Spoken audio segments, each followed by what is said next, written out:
Hello guys, welcome back to the garage.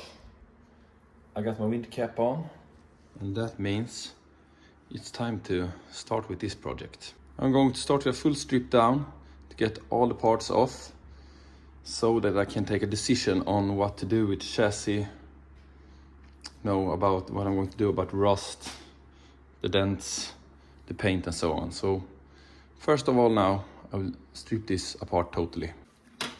The seat is off. And there's going to be a lot of bolts and nuts, so I need to keep them apart somehow. So I just don't put them all in a bucket, and then when I'm going to put this together again in close to the spring, I don't know which one goes where. So I need to make sure I have everything in the right place.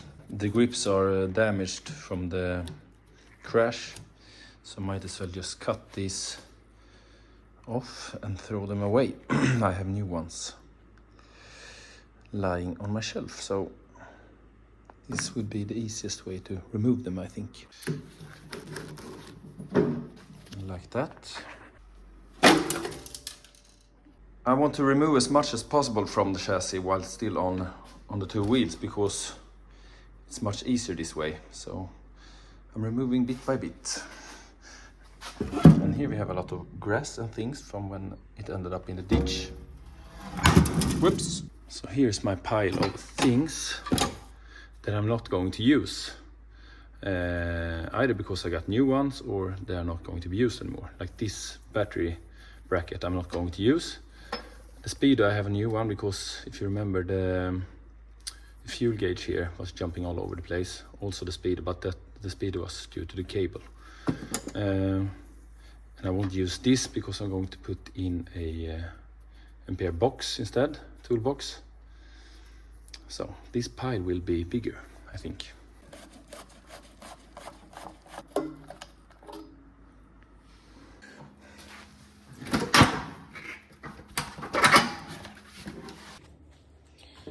So here we have one side panel stripped, and I removed all the clips here for the cable for the indicator also, because if I paint this, I don't want these to be painted in. I don't think it looks good. But this one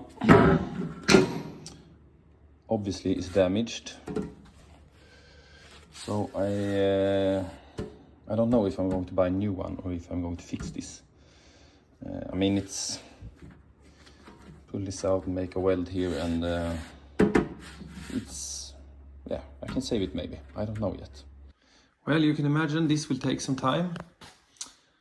It's a lot to go, but we're getting there, as you can see.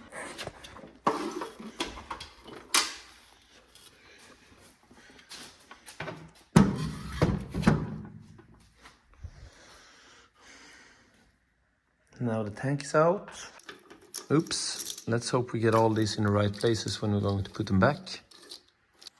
I think we can remove this leg shield trim because I got a new one and this is damaged.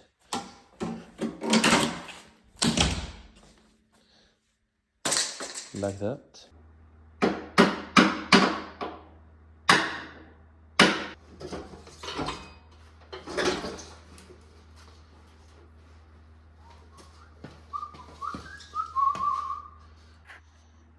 Engine out.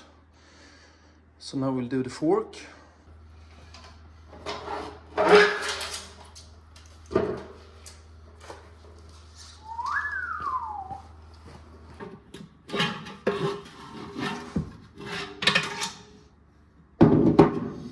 Can you guys keep a secret?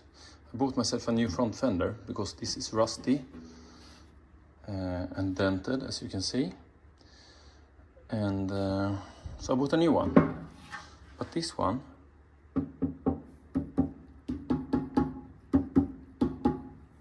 that's not metal.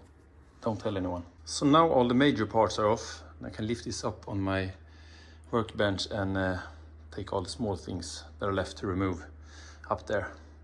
So now that the frame is up on the bench, I need to remove the stand here, the foot brake, this silent rubber here for the shock, some cables, and electrics, and the floorboard, these floorboard runners. So these I have to drill out.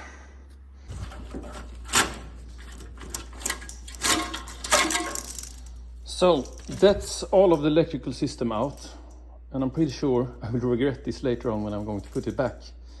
But let's not worry about that now.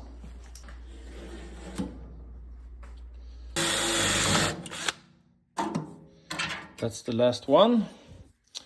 And what I gotta do now is that I have to remove this upper part for the lower bearing. But I need to heat this up to be able to get this one out. Up here I already got it out without any heating.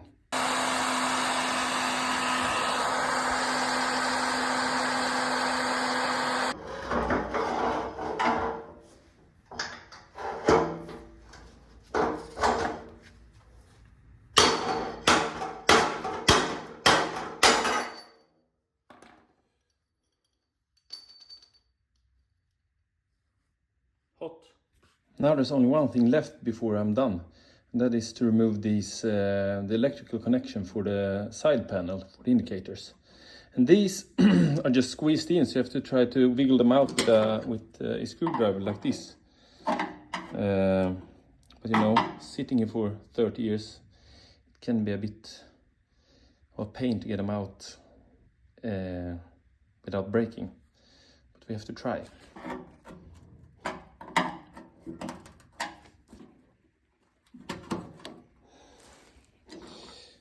There we are. That's it. Everything is apart now. Now we have to continue with the chassis and engine next time, I think. I guess someone got their work cut out this winter.